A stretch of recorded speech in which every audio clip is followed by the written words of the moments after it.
11 জন leader, ঘরের দরজায় বিশাল আকারের এক হুজুর, লম্বা চওড়া হুজুর, সুন্দর চাপ দাড়ি, মাথায় পাগড়ি, পায়ের পাতা পর্যন্ত লম্বা জামা, হাতে তসবি আছে আর হাতের লাঠি আছে। এই হুজুর বলতেছে দরজা খোল, দরজা খোল। ওর দেখেই তো মেজাজ খারাপ হয়ে গেছে সংসদ সদস্য। এই হুজুর কি চাও এখানে? দরজা খোল, দরজা খোল বলছো কেন?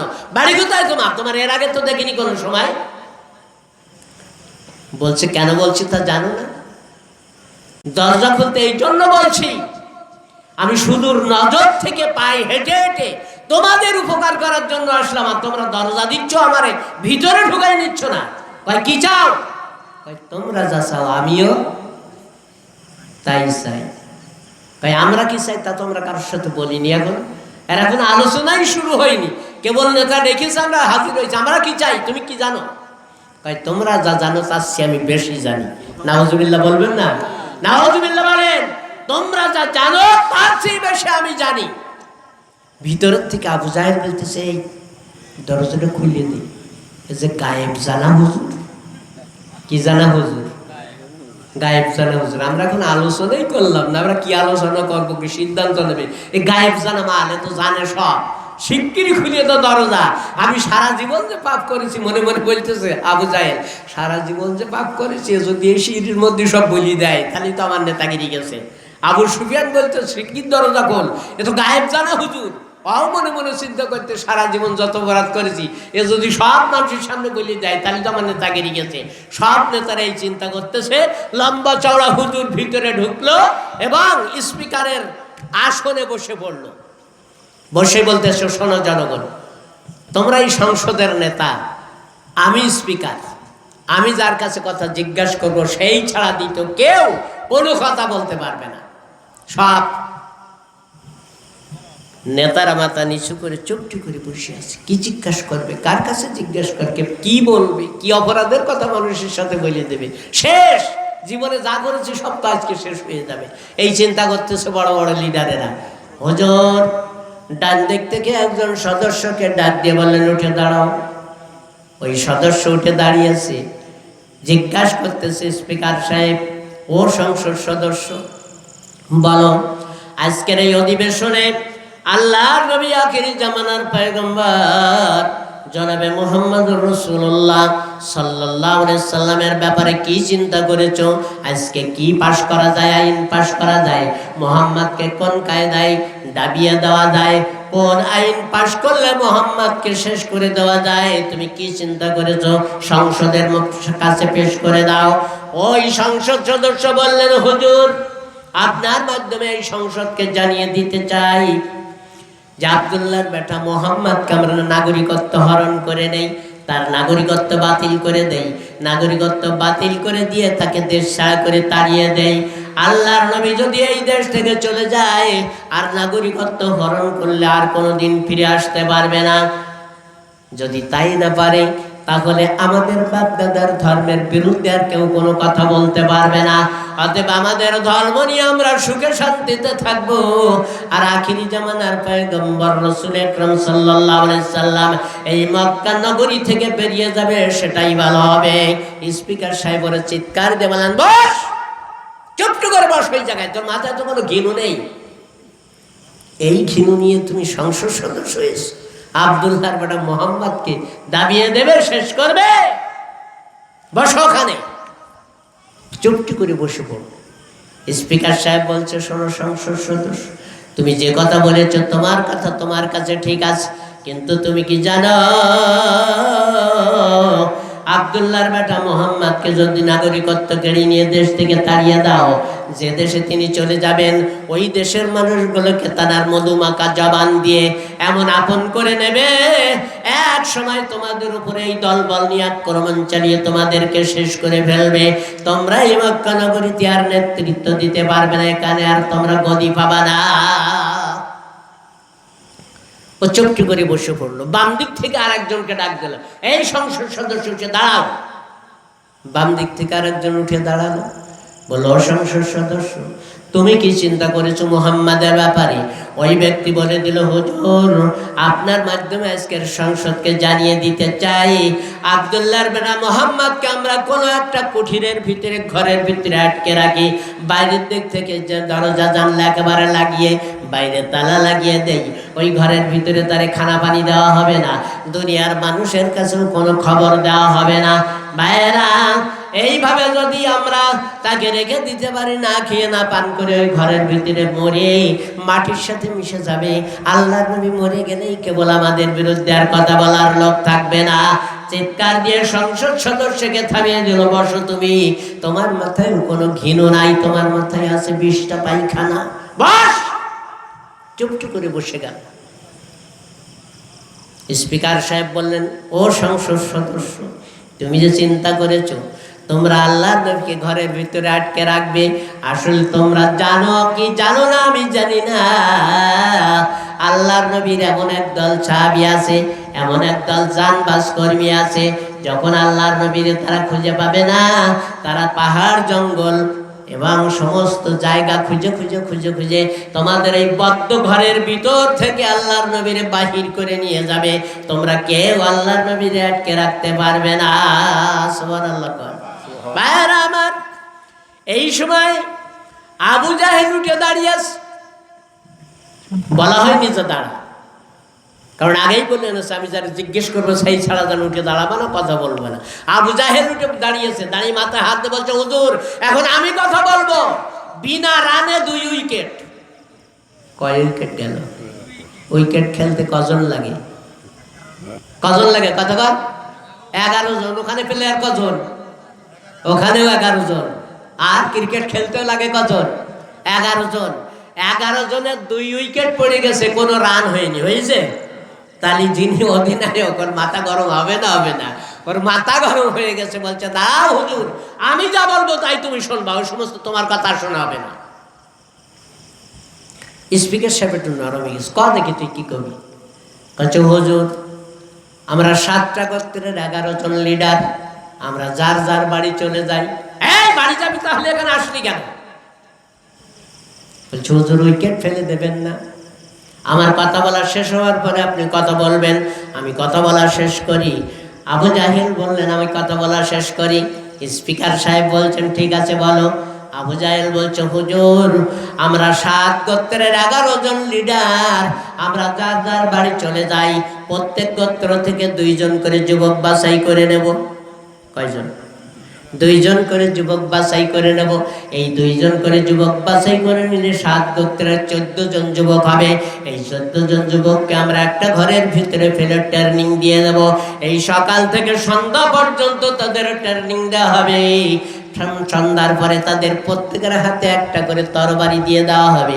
তরবারি দিয়ে তাদের বলা হবে, যাও আখিরি জামানার নবী জনাবে মুহাম্মদুর রাসূলুল্লাহ সাল্লাল্লাহু আলাইহি সাল্লামকে 14খানা তরবারি দিয়ে হত্যা করবা। একখানা তরবারি দিয়ে হত্যা করতে যাবা না, সবাই মিলে রাসূলের ঘরে প্রবেশ করবা।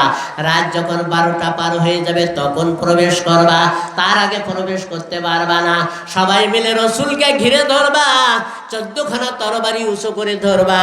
তারপরে 14খানা তরবারি একযোগে 14খানা তরবারি দিয়ে আল্লাহর নবীর উপর আঘাত করবা। 14খানা তরবারি দিয়ে যদি আল্লাহর নবীকে হত্যা করা যায়, 7টা গোত্রের বিরুদ্ধে এই আল্লাহর নবীর গোত্র 7টা গোত্রের বিরুদ্ধে তরবারি ধরতে সাহস পাবে না। সকালবেলা উঠে তারা মিলমিশ করে নেবে, আমাদের আর কোনো ক্ষতি হবে না, আর নবীও দুনিয়ার থেকে বিদায় হয়ে যাবে। স্পিকার বলতেছে, তুই তো বড় নেতা হলি পারতিস। নাউজুবিল্লাহ বলবেন না? তুই তো বড় নেতা। হ্যাঁ আমি তো বড় নেতা, এই জন্যই তো এত কথা বললাম এতক্ষণ, আমি তো বড় নেতা। বলছে যাও তোমরা যার সেই বাড়ি যাও, বাড়িতে এই 14 জন যুবককে একত্রিত করে তোমাদের এই কাজের ব্যবস্থা তোমরা করে ফেলো, আমি আসি তোমাদের সাথে।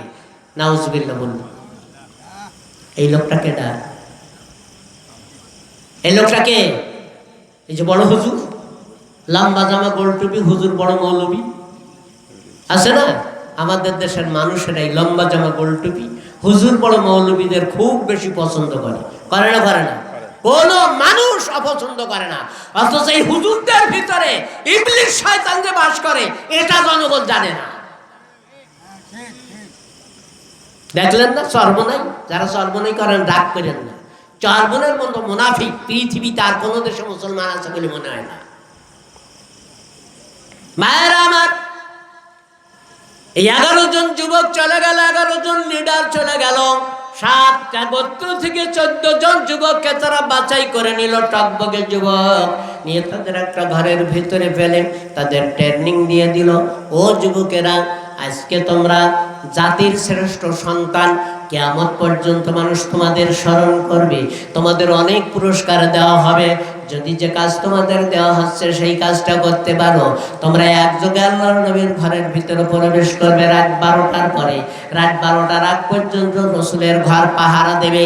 রসুলের ঘরের চারিধার দিয়ে দাঁড়িয়ে আল্লাহর নবী যেন পালিয়ে না যায় এই জন্য তোমরা পাহারা দেবে।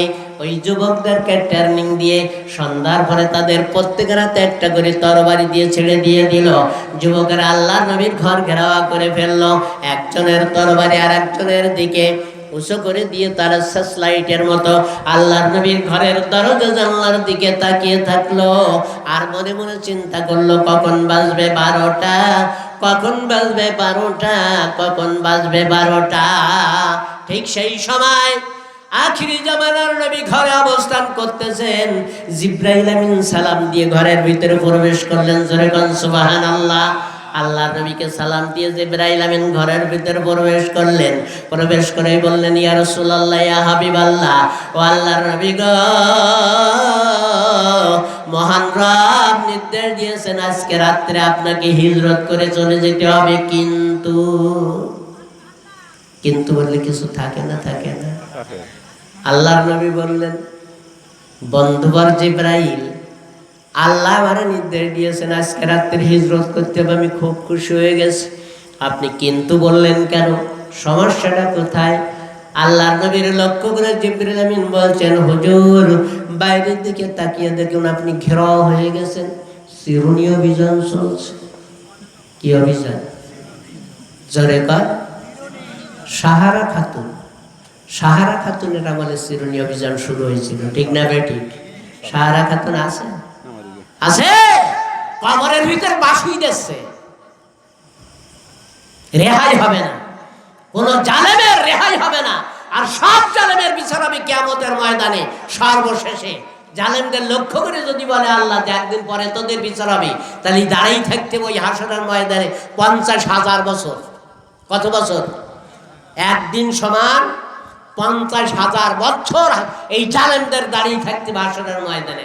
আল্লাহ যদি বলে 2 দিন দাঁড়িয়ে থাক, 2 দিন পরে তোদের বিচার করব, 1 লক্ষ বছর দাঁড়িয়ে থাকবেই হারামজাদারা সব হাসরের ময়দানে।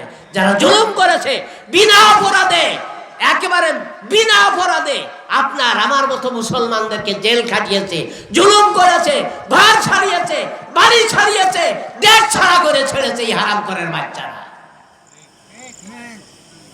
ভাইয়েরা আমার, জিবরিল আমিন বললেন, বন্ধুবর চিরুনি অভিযান চলছে, আপনি ঘেরাও হয়ে গেছেন। একজনের তরবারি আর একজনের তরবারির দিকে উঁচু করে এরা সার্চলাইটের মতো নিজেদের চোখ ফিট করে রেখেছে। আপনি কেমন করে বেরিয়ে যাবেন ও আল্লাহর নবী গো?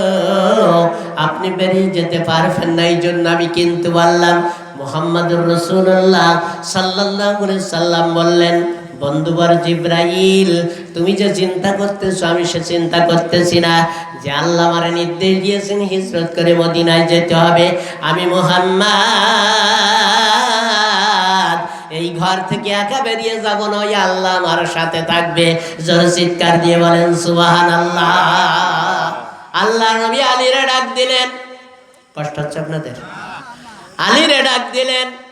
আলী রাদিয়াল্লাহু তাআলা আনহু দেখলেন ঘরের বাইরে লোকজন দাঁড়িয়ে গেছে তরবারি হাতে নিয়ে। উনিও মনে মনে ভয় পাচ্ছেন। আলী ডেকে বললেন, আলী, আল্লাহ রাব্বুল আলামিন আমারে নির্দেশ দিয়েছে আজকের রাত্রে হিজরত করে চলে যেতে হবে। এখন আমি মুহাম্মদ হিজরত করে চলে যাব। তুমি এই লিস্টটা রাখো, এই লিস্টেতে যে মানুষগুলোর নাম লেখা আছে পাশেই তাদের সম্পদের নাম লেখা আছে। যদিও মক্কার মুশরিকরা আল্লাহর নবীরে ভালোবাসতো না ইসলামকে, এই ইসলামকে ভালোবাসতো না বলে আল্লাহর নবীকে তারা দেশছাড়া করতেছে, আল্লাহর নবীকে তারা মেরে ফেলতে চাচ্ছে, আল্লাহর নবীকে তারা নাগরিকত্ব হরণ করতে চাচ্ছে। ভাইয়েরা আমার, আল্লাহর নবীকে তারা যতই ঘৃণা করুক, ইসলামকে যতই ঘৃণা করুক, আল্লাহর নবীকে তারা ইসলামী ব্যাংক মনে করে তাদের সমস্ত সোনাদানা গহনাগাটি জিনিসপত্র সব আল্লাহর রসুলের কাছে আমানত রেখে যেতেন। জোরে কোন সুবহানাল্লাহ। সেই লিস্টিটা দিলেন হযরত আলীর কাছে, আলী এই লিস্টিটা নিয়ে তুমি আমার এই চাদর মুড়ি দিয়ে আমার বিছানায় ঘুমিয়ে পড়ো, যদি কোনোদিন সুযোগ পাও হিজরত করে মদিনায় চলে এসো, আর সুযোগ যদি না পাও তাহলে তো এই পর্যন্ত শেষ। সুবহানাল্লাহ বলবেন না? সুবহানাল্লাহ বলেন। ভাইয়েরা আমার, রসুল যা নির্দেশ দিলেন হযরত আলী সেটা মেনে নিলেন। তিনি বুঝলেন জীবনের শেষ সময় আমার আল্লাহর নবী যদি বেরিয়ে যেতে পারে, এই 14 জন যুবক ঘরের ভিতরে প্রবেশ করবে, আমি রসুলের চাদর মুড়ি দিয়ে ঘুমিয়ে থাকবো, আমাকে তারা রসুল মনে করে আঘাত করবে, টুকরা টুকরা করে ফেলবে জীবনের শেষ সময়ে।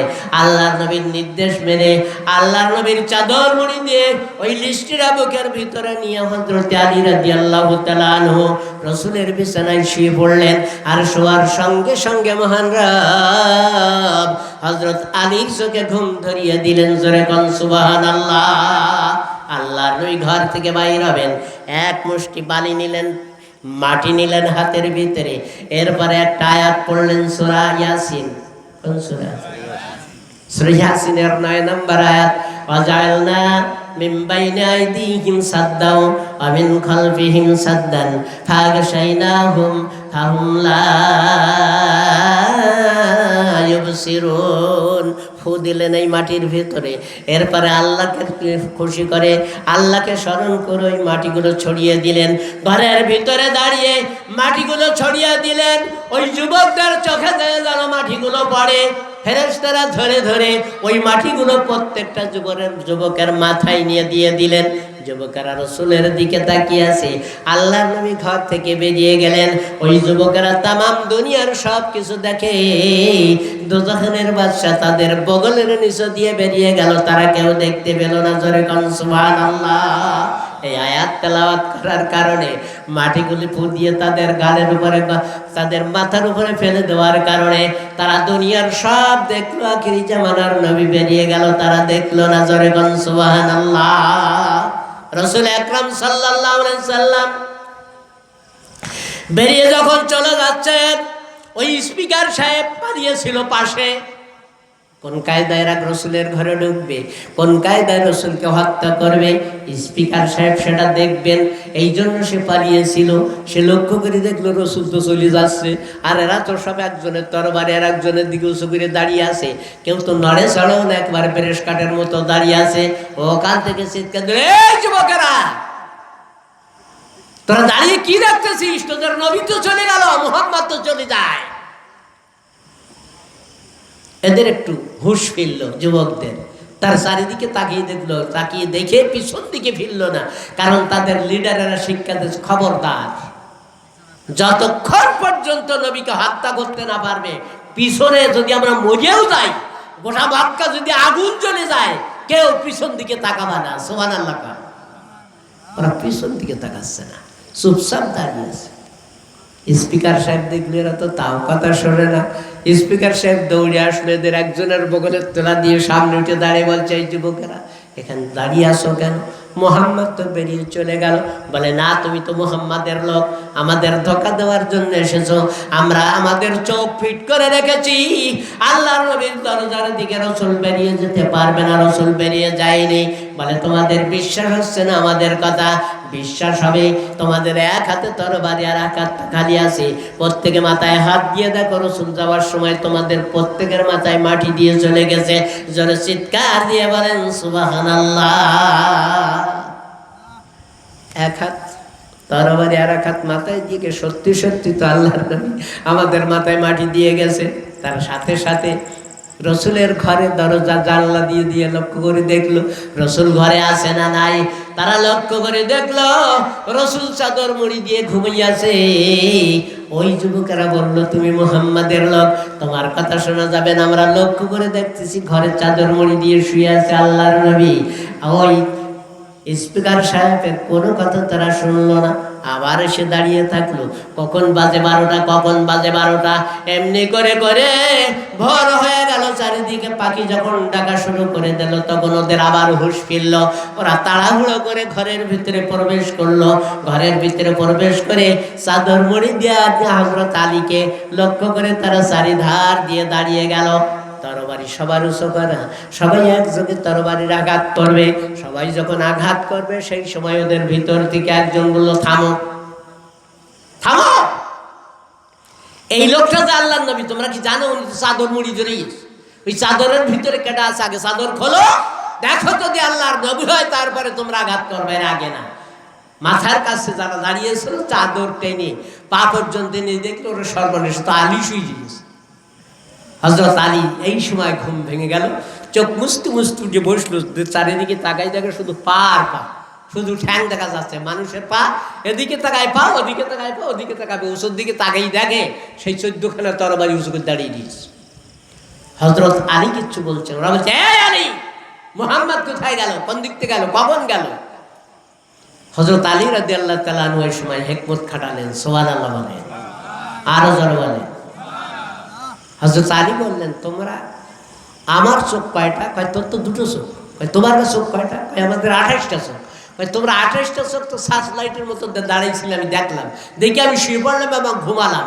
সেই যে নবী আমার ঘুম দিয়ে দিল, আর এখন তোমরা ঘুম ভাঙালে। আমি ঘুমিয়ে থেকে কি করে দেখবো যে রাসূল কখন গেল আর কোন পথে গেল আর কিভাবে গেল? তোমরা দেখতে পাওনি? দেখে নাও গেল মুহাম্মদ কোথায় গেছে, আমি জানি না। হযরত আলীকে ধরে কাবা ঘরে রাঙিনায় নিয়ে আসলে না, বেদহৎ প্রহার করলো হযরত আলীকে। আল্লাহর নবীকে তারা খুঁজে পেল না। রাসূল সাল্লাল্লাহু আলাইহি সাল্লাম হযরত আবু বকরকে সাথে নিয়ে আদার রাস্তা দিয়ে তিনি মদিনায় যাওয়ার জন্য রওনা হয়ে গেলেন। সুবহানাল্লাহ। ভাইয়ের আমার, তাহলে